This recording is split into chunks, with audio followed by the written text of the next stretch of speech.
იმ დღეს გავიცანი გოგო, რომელიც ჰოლანდიაში მუშაობს და ცხოვრობს.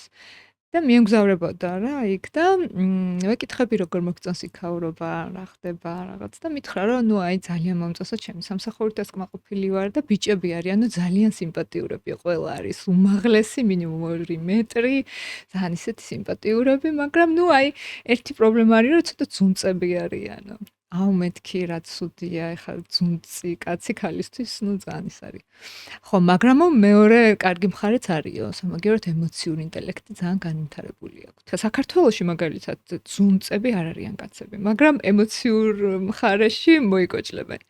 ხო, და რატო ვერ ახერხებს კაცი, თანამედროვე კაცი, აი ამ ორის სინთეზს? ჩვენ ქალებმა, თანამედროვე ქალებმა, ხო, მოვახერხეთ ფინანსურ დამოუკიდებლობა, შევძელით, რომ ეს ემოციური უნარიანობაც გვაქვს და ფინანსურადაც აი ეს რაღაცა მასკულინური რაღაცებიც შევძელით, ხო?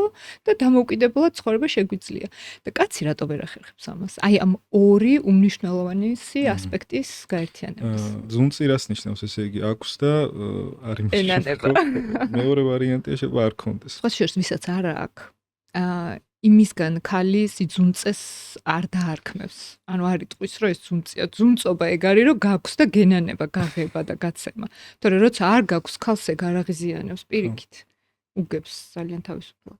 მე რა ისტორიებიც მაქვს მოსმენილი და ეს არის რეალური ისტორიები, იმიტომ რომ დიდი ხანია ამ სფეროში ვარ, როგორც ინდივიდუალურად, ასევე ორგანიზაციებთანაც მუშაობ.